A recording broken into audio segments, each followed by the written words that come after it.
നമുക്ക് ഈ ഫേസ്ബുക്കിൽ നിരന്തരമായിട്ട് നമുക്ക് ഈ ഇന്ത്യൻ ഓർത്തഡോക്സ് വിഭാഗത്തിന്റെ പോസ്റ്റ് ഇടുന്ന ഒരു സഹോദരനുണ്ട്. ഈ സഹോദരൻ അലക്സ് ആണ്. ഈ അലക്സിനെ പറ്റി പരാമർശിക്കാതിരിക്കാൻ പറ്റത്തില്ല. അലക്സ് ഇന്നിട്ടിരിക്കുന്ന പോസ്റ്റ് എന്ന് പറഞ്ഞാൽ വളരെ ഗംഭീരമാണ്. നമുക്ക് കേൾക്കാം. ഇതുണ്ടോ, പരിമല തിരുമേനിയുടെ ഒക്കെ പടം വെച്ച് യാക്കോബായ സഭയുടെ തിരുമേനിയായ പരിമല തിരുമേനിയുടെ കബറിടമുള്ള പള്ളി കിട്ടിയെന്ന് പറഞ്ഞാൽ പരിമല തിരുമേനി ഇന്ത്യൻ ഓർത്തഡോക്സുകാരനാകുമെന്ന് ഈ പാവ അലക്സ് തെറ്റിദ്ധരിച്ചിരിക്കുക. അതിനാണ് പരിമല തിരുമേനിയുടെ പടം വെച്ചിരിക്കുന്നത്. കളകളഞ്ഞ യാക്കോബക്കാരനായ പരിമല തിരുമേനി. ഈ പരിമല തിരുമേനിയെ വാഴിക്കുന്നതിനെതിരെ അന്നത്തെ ഇന്ത്യൻ ഓർത്തഡോക്സ് വിഭാഗത്തിന്റെ പ്രാഗ് രൂപം വലിയ പ്രതിഷേധം ഉണ്ടാക്കുക, വാഴിക്കാൻ പറ്റുക എന്ന് പറഞ്ഞു. എന്നിട്ട് തന്നെ പറഞ്ഞു പത്രോസ് പാത്രിർക്കീസ് ബാവായുടെ സ്വേച്ഛാധികാരത്തിൽ തന്നിഷ്ടപ്രകാരം വാഴിച്ചതാണ് പരിമല കൊച്ചു തിരുമേനിയെ. അതുകൊണ്ട് അദ്ദേഹത്തിന്റെ വാഴ്ച കാനോനികമല്ല, ഭരണഘടനാ പ്രകാരമല്ല എന്ന് പറഞ്ഞു. ഭരണഘടന പ്രകാരമല്ലാതെ, കാനോനികമല്ലാതെ അന്ത്യോക്യൻ പാത്രിയർക്കീസ് ബാവായുടെ ആത്മീക ദൃഷ്ടിയിൽ പതിഞ്ഞ ഒരു വിശിഷ്ട വ്യക്തിത്വമായിരുന്നു പരിമല കൊച്ചു തിരുമേനി. അതുകൊണ്ട് 28 വയസ്സുള്ള ഒരു ചെറുപ്പക്കാരനെ പിടിച്ച് മെത്രാൻ കൊടുത്തു. അതിന്നും മലങ്കരയിൽ പ്രശോഭിക്കുക. നമുക്ക് നേട്ടമായി തീർന്നു. പൈസ ഉണ്ടാക്കാൻ ബെസ്റ്റ് ഒരു മാർഗമാണ് പരിമല പള്ളി എന്നൊക്കെ ഈ അച്ഛൻ പറയുന്നുണ്ട്. നമ്മുടെ പഴയ ഇടനാലച്ഛനാണ്. ഇടനാലച്ഛൻ ഷെഡിൽ കയറിയിട്ട് കുറെ നാളായി. നമ്മൾ സംവാദത്തിന് റെഡി വരാൻ പറഞ്ഞിട്ട് അച്ഛൻ അന്ന് ഷെഡിൽ കയറുക. ഇത് പഴയ വീഡിയോ കേട്ടോ. അച്ഛൻ പുതുതായിട്ടൊന്നും വേണ്ടിയിട്ടില്ല. അച്ഛൻ മാന്യനാണ്, അച്ഛൻ അന്തസ്സുള്ളവനാണ്, അച്ഛൻ വളരെ വിശ്വസ്തനാണ്. അച്ഛൻ ഒതുങ്ങി എന്ന് പറഞ്ഞാൽ അച്ഛൻ ഒതുങ്ങി. ഞാനില്ല എന്ന് അച്ഛൻ പറഞ്ഞാൽ പിന്നെ പുള്ളിയില്ല.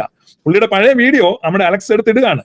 നമുക്ക് കേൾക്കാം. അച്ഛൻ 1875 ഓ ഗ്ലോറി പത്രോസ് മൂന്നാമൻ പാത്രിയർക്കീസ് ബാവ മലങ്കരയിലെത്തി.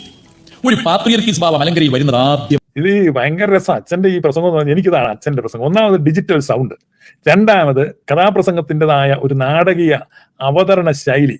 പത്രോസ് പാത്രിയർക്കീസ് ബാവ വന്നു എന്ന് പറയുമ്പോഴൊക്കെ വന്ന് വരുന്ന കപ്പലിലൊക്കെ വരുന്ന വരവ് നമ്മുടെ മനസ്സിലോട്ട് വരും. ഓ എന്തൊരു മഹാനുഭാവൻ. പറയാ അച്ഛൻ പറ. 1875 ഇന്നത്തെ പോലെ യാത്രാ സൗകര്യമില്ല, കപ്പലിലേക്കാണ് വരേണ്ടത്. അത് ഇത്ര നല്ല കപ്പലൊന്നുമല്ല, വളരെ കഷ്ടപ്പെട്ടു എത്താൻ. അദ്ദേഹം ഇവിടെ വന്നു. അച്ഛന് കിട്ടിയത് നല്ല കപ്പലൊന്നും അല്ലെന്ന് അച്ഛൻ പറഞ്ഞു. സ്വത്തുക്കളും ഇവിടുത്തെ ആളുകളുടെ സമ്പത്തും എല്ലാം കാണാൻ അദ്ദേഹം തീരുമാനിച്ചു ഈ മലങ്കര സഭ. നിങ്ങൾ ശ്രദ്ധിച്ചു കേട്ടല്ലോ. അച്ഛൻ പറയുന്നത് അന്നത്തെ ആളുകളുടെ സ്വത്തുക്കളും സമ്പത്തുക്കളും എല്ലാം പത്രോസ് പാത്രിയർക്കീസ് ബാവ കാണാനിടയായി. ശ്രദ്ധിച്ചു കേട്ടോണം, മുദ്ര ശ്രദ്ധിക്കണം.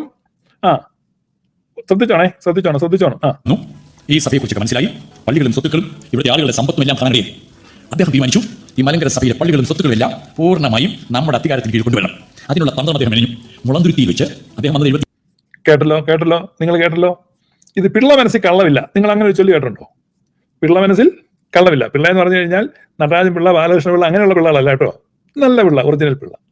അപ്പം ഇദ്ദേഹം പറയുന്നത് അന്നത്തെ മലങ്കര ഇവിടെ ഭയങ്കര സമ്പത്തായിരുന്നു എന്നൊക്കെയാണ്. അപ്പൊ നിങ്ങൾ ഇത് ഒന്നുകൂടെ കേൾക്കാം. നമുക്ക് ഒരു സ്വല്പം ഒന്നുകൂടെ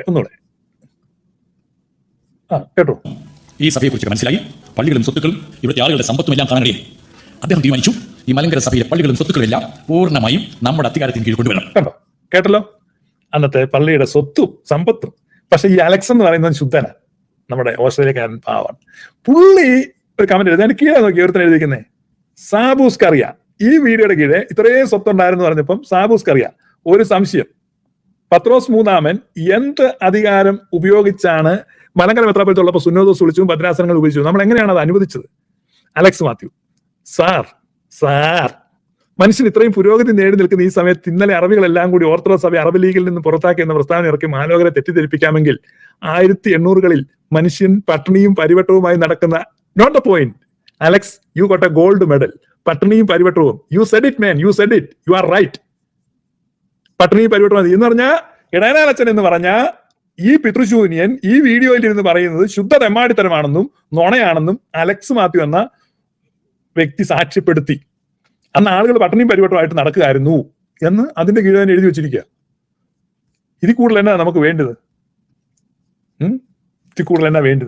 അയ്യോ, എന്നിട്ട് ഈ ഇടയനാല് കത്തനാര് ബാക്കി പറയുന്നത് നിങ്ങൾ കേൾക്കണം. അദ്ദേഹം ഇരുന്ന് പറയുന്നത് ബാക്കിയും കൂടെ കേട്ടോ. എന്നാണേലും ഇത്ര സമയം മെനക്കെട്ടു, ഇതോടെ കേട്ടോ. 2 മിനിറ്റ് കൂടെ ഉള്ളൂ. ഇപ്പൊ തീർത്തേക്കാൻ കേട്ടോ. അതിനുള്ള തന്ത്രം അദ്ദേഹം മെനഞ്ഞു. മുളന്തുരുത്തിയിൽ വെച്ച് അദ്ദേഹം വന്നത് 75-ൽ 1876-ൽ പള്ളിയിലെ പ്രതിപുരുഷന്മാരെ വിളിച്ചു വരുത്തി. 1876 അവിടെ നടത്തിയ ആ ഒരു മുളന്തുരുത്തി സുന്നകദോസ് എന്ന് വിളിക്കുന്ന അസോസിയേഷൻ യോഗം ആദ്യം ഉണ്ടാക്കിയത് ഈ പാത്രിയർക്കീസ് ബാവ വിളിച്ചു കൂട്ടിയതാണ്. 1876 ആരാണ് വിളിച്ചു കൂട്ടിയത്? പത്രോസ് മൂന്നാമൻ പാത്രിയർക്കീസ് ബാവ. അദ്ദേഹം മലങ്കര സഭയുടെ ഭരണം മുഴുവൻ ഏറ്റെടുക്കുന്നത് എങ്ങനെയാണെന്ന് ഞാൻ നിങ്ങളെ അറിയിക്കുകയാണ്. അതാണ് ചരിത്രം.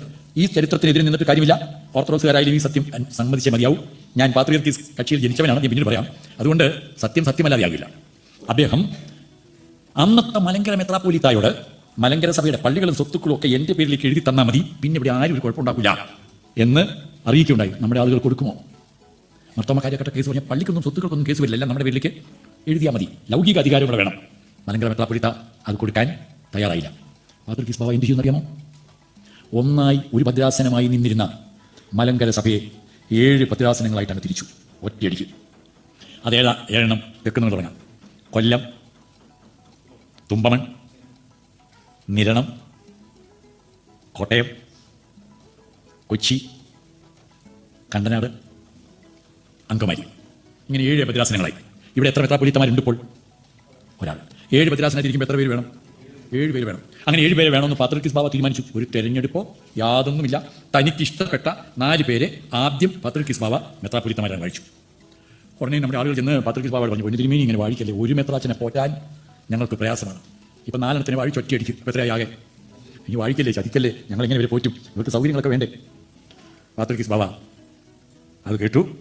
1 മാസം കഴിഞ്ഞപ്പോൾ പിന്നെയും 2 പേരെ വായിച്ചു, വടക്കൻ പറവൂർ പള്ളിയിൽ വെച്ച്. പ്രിയപ്പെട്ടവരെ, 2 കാര്യം പാത്രിയർക്കീസ് ബാവ ചെയ്തു. ഒന്നായിരുന്ന മലങ്കര സഭയെ 7 ഭദ്രാസനങ്ങളായി തിരിച്ചു. ഭരണ സൗകര്യാർത്ഥം എന്നാണ് പറഞ്ഞതെങ്കിലും എന്തായിരുന്നു ഉദ്ദേശം? ഡിവൈഡ് ആൻഡ് റൂൾ, വിഭജിച്ച് ഭരിക്കുക. അതിലെ മെത്രാച്ചന്മാരിൽ നിന്ന് ഈ ലൗകിക അധികാരം എഴുതി വാങ്ങുക. ഇതായിരുന്നു പാത്രിയർക്കീസ് ബാവ ഉദ്ദേശിച്ച കാര്യം. പിന്നെ വിശുദ്ധ കുർബാനയിൽ നമ്മളിങ്ങനെ ചൊല്ലുന്നത്, പട്ടക്കാരൻ ചൊല്ലുന്നത് നിങ്ങൾ കേട്ടിട്ടുണ്ടാവും. കർത്താവേ, ഞങ്ങൾക്ക് ഉപദ്രവവും നഷ്ടവും വരുത്തുന്ന സകലത്തെയും ഗുണകരവും ലാഭകരവുമായി വേഗത്തിലും എളുപ്പത്തിലും നീ വ്യത്യാസപ്പെടുത്തി തരണമേ. പാത്രിയർക്കീസ് ബാവ ചെയ്തത് നമുക്ക് വലിയ ഉപകാരമായി. കാലക്രമേണ 4 പേരെ വാഴിച്ചു, പിന്നെ 2 പേരെ കൂടെ വാഴിച്ചു. അങ്ങനെ 2 പേരെ രണ്ടാമത് വാഴിക്കില്ലേ എന്ന് പറഞ്ഞിട്ട് പിന്നെയും വാഴിച്ച ആ 2 പേരിൽ ഒരാളാണ് പരിമല തിരുമേനി.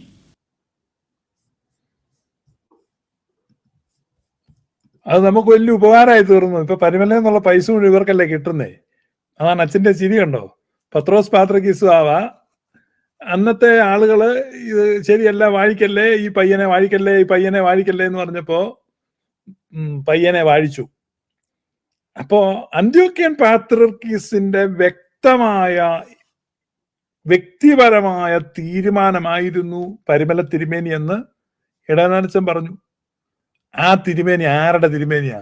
അന്ത്യോക്യയുടെ തിരുമേനിയാണ്.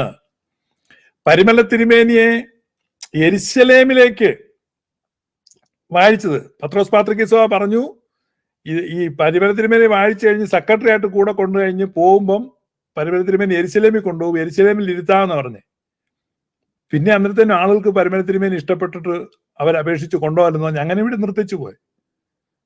അല്ലാതെ ഇവിടുത്തെ പേർക്കൊന്നും വാഴിച്ചല്ല, യെരുശലേമിലെ പേർക്ക് വാഴിച്ചതാണ്. യാക്കോബായക്കാരന്റെ തിരുമേനിയാണ് പരിമല തിരുമേനി.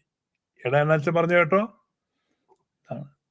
പക്ഷെ ഇന്ന് ആ കബർ വെച്ച് ഈ കൊള്ളസംഘം നക്ഷത്രവേശികളെ വിമാനത്തെ കൊണ്ടുവരാൻ ആ പണം ചെലവഴിക്കുന്നു.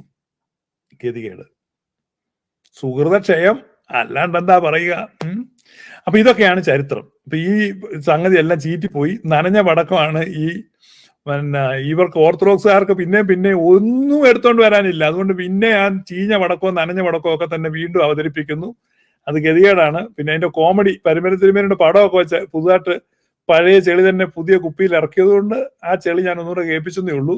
കാരണം അച്ഛൻ പറയുന്നത് ഈ മലങ്കര സഭയെ ഇങ്ങനെ ഭദ്രാസനങ്ങളായിട്ട് തിരിച്ചത് തെറ്റാണ്. എന്നാ പിന്നെ ഇന്ത്യൻ ഓർത്തഡോക്സുകാർ എന്തിനാ ഭദ്രാസനങ്ങൾ വെച്ചുകൊണ്ടിരിക്കുന്നത്? ഭദ്രാസനങ്ങൾ ഇടിച്ചു നിരത്തി സഭ ഒന്നാക്കൂ, റിവേഴ്സ് ചെയ്യുക, അതല്ലേ വേണ്ടത്. അതുപോലെ അസോസിയേഷൻ ഉണ്ടാക്കി, അസോസിയേഷൻ വേണ്ട, പിരിച്ചുവിടൂ. അപ്പൊ ഇതെല്ലാം ഉണ്ടാക്കിയത് ഈ മലങ്കര സഭയുടെ പിതാവ് തന്നെ പത്രോസ് പാത്രിയർക്കീസ് ബാവയാണ്. സത്യത്തിൽ ഈ സഭയ്ക്ക് ആത്മധൈര്യം കൊണ്ടുവന്നതും മാർത്തോമാ സഭക്കാരിൽ നിന്ന് അതിനെ വിടുവിച്ചതും ഈ സഭയ്ക്ക് ഒരു ദൈവശാസ്ത്രപരമായ ആരാധനാക്രമം സംബന്ധിച്ച, ഭരണം സംബന്ധിച്ച എല്ലാ ക്രമീകരണങ്ങളും കൊടുത്തത് പത്രോസ് പാത്രിയർക്കീസ് ബാവ. മലങ്കര സഭയുടെ പിതാവെന്ന് അർത്ഥം മാറാതെയും അക്ഷരം തെറ്റാതെയും വിളിക്കാൻ ഒരാൾക്ക് യോഗ്യതയുണ്ടെങ്കിൽ അത് പത്രോസ് പാത്രിയർക്കീസ് ബാവയാണ്. അദ്ദേഹം മാത്രമാണ് ആധുനിക മലങ്കര സഭയുടെ ശില്പി. ആരാന്ന് വെച്ചാൽ ഒരു സംശയം വേണ്ട, പത്രോസ് പാത്രിയർക്കീസ് ബാവ. അദ്ദേഹമാണ് ഈ സഭയെ സൃഷ്ടിച്ചത്. അല്ലെങ്കിൽ ഇത് പണ്ടേ ഈ മാർത്തോമക്കാരുടെ ഒരു മാർത്തോമ സഭയായി മാറിയാൽ. കാരണം കംപ്ലീറ്റ് ആയിട്ട് അവരുടെ കീഴിൽ പോയതാണ്. മാർത്തോമ സഭയുടെ ദംഷ്ട്രകളിൽ നിന്ന് പത്രോസ് പാത്രിക്കീസുവാവ വിടുവിച്ച് സംരക്ഷിച്ചെടുത്ത യാക്കോബായ സഭയാണ്. ആ സഭയുടെ ഒരു കഷണത്തെ മുറിച്ചെടുത്തുകൊണ്ട് പോയ വിഘടിത വിഭാഗമാണ് ഇന്ത്യൻ ഓർത്തഡോക്സുകാർ. അവര് വ്യാജരേഖ ചമച്ചും കോടതിയെ തെറ്റിദ്ധരിപ്പിച്ചും മറ്റു പല പുറത്തു പറയാൻ കൊള്ളാത്ത കാര്യങ്ങളാൽ അവർ സ്വാധീനം ചെലുത്തി ഇന്ന് പള്ളികൾ പിടിച്ചെടുക്കുന്നു എന്നുള്ളത് കൊണ്ട് നിങ്ങളൊരു ആധികാരിക സഭയല്ല. കേരളത്തിൽ കുറെ ആളുകളൊക്കെ കുറെ നാളത്തേക്ക് തെറ്റിദ്ധരിച്ചു നിങ്ങൾ ആധികാരികമായ ഒരു സഭയല്ലെന്നും ഒരു സ്കിസ്മാറ്റിക് വിഭാഗമാണ് എന്നും ശീഷ്മക്കാരനാണ് എന്നും. അതിനെ പറയുന്നത് എന്താണെന്ന് വെച്ചാൽ വിഘടിത വിഭാഗം അല്ലെങ്കിൽ സെക്ടേറിയൻസ് ആണ്. യു ആർ എ സെക്ട് എന്ന് അന്ത്യോക്യൻ പാത്രിക്കീസും അലക്സാണ്ട്രിയൻ പാത്രിക്കീസും അർമേനിയൻ പാത്രിക്കീസും സൈൻ ചെയ്ത ജോയിന്റ് ഡിക്ലറേഷനിൽ അത് നിങ്ങൾ സെക്ടേറിയനാന്നുള്ള ഡിക്ലറേഷൻ അല്ല, വേറൊരു ഡിക്ലറേഷനിൽ നിങ്ങളെ പരാമർശിക്കുമ്പോൾ നിങ്ങൾ സെക്ടേറിയനാണെന്ന് എഴുതി. കാരണം പണ്ട് തൊട്ടേ അവരുടെ ബോധ്യം അതാണ്. You are only a sect, you are not a church. അത് വളരെ കൃത്യമാണ്. അല്ല നിങ്ങളെ ആരും പുറത്താക്കിയതോ അകത്താക്കിയതോ ഒന്നും അല്ല.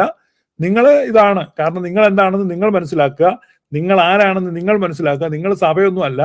പുരാതനമായ ഒരു സഭയുടെ ദൈവാലയങ്ങളെയും അതിൽ നിന്ന് കുറച്ച് ആളുകളെയും അടർത്തി മാറ്റി നിങ്ങളുടെ കാമപൂരണത്തിനും സ്വാർത്ഥ താല്പര്യങ്ങൾക്കും നിങ്ങളുടേതായ ലാഭങ്ങൾക്കും വേണ്ടി നിങ്ങൾ അവരെ അടിമകളാക്കി, ലൈംഗികമായും സാമ്പത്തികമായും അടിമകളാക്കിക്കൊണ്ട് നിങ്ങൾ നടത്തുന്ന ഒരു വാണിഭം മാത്രമാണ് ഇത്. അല്ലാതെ വേറൊരു പ്രസക്തിയും ഇല്ല.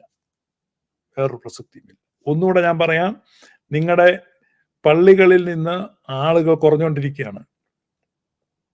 ഈ കഴിഞ്ഞ 3 ദിവസമായിട്ട് എനിക്ക് വന്ന, ഞാനൊരു അതിശയോക്തിയും പറയുന്നല്ല, എനിക്ക് വന്നിട്ടുള്ള ഫോൺ കോളുകളുടെ എണ്ണം എന്ന് പറഞ്ഞാൽ കയ്യും കണക്കുമില്ല. മുഴുവൻ ചെറുപ്പക്കാരായ ആളുകളാണ് വിളിച്ചിട്ടുള്ളത് ഇന്ത്യൻ ഓർത്തഡോക്സ് വിഭാഗത്തിൽ. ഞാൻ പിന്നെ പറയുന്നത് ഒരതിശയോക്തിയുമല്ല, അവരെല്ലാം അസ്വസ്ഥരാണ്. വളരെ വേഗം അവർ നിങ്ങളുടെ കൂട്ടായ്മ വിട്ടുപോകും. അതുകൊണ്ട് എന്നാന്ന് ചോദിക്കും, നിങ്ങൾക്കുള്ള പറമ്പ് വിറ്റും തെങ്ങ് വിറ്റും തേക്ക് വിറ്റും ഒക്കെ ചെലവ് നടത്താൻ പറ്റും. പക്ഷേ മലങ്കരയിൽ ഇന്ത്യൻ ഓർത്തഡോക്സ് വിഭാഗം അസ്തമയ ബിന്ദുവിലാണ്. മനോരമ എഴുതി, മലങ്കരയിൽ പാത്രിക്കീസ് ബാവ അസ്തമയ ബിന്ദുവിലാണെന്ന്. വാക്കറം പറ്റി. ഇന്ത്യൻ ഓർത്തഡോക്സ് വിഭാഗം അസ്തമയ ബിന്ദുവിലാണ്, വാനിഷിംഗ് പോയിന്റിലാണ്. Soon you will vanish from the ecclesiastical horizon of Malankara. മലങ്കരയുടെ സഭാ ചക്രവാളത്തിൽ നിന്ന് വളരെ പെട്ടെന്ന് നിങ്ങൾ വാനിഷായി പോവും. IOC is at vanishing point. സംഘടനാപരമായും സാമൂഹികപരമായും ധാർമ്മികമായും സാൻമാർഗികപരമായും എല്ലാ മേഖലയിലും ശൈഥില്യം നേരിടുകയാണ് നിങ്ങൾ ഇന്ന്. ഈ വക കാര്യങ്ങളെപ്പറ്റി ഒന്നും നിങ്ങൾക്ക് ഒരു ഉത്കണ്ഠയുമില്ലല്ലോ. ശൈഥില്യം നേരിടുകയാണ്. Soon you will vanish. So IOC is at vanishing point. May God bless you.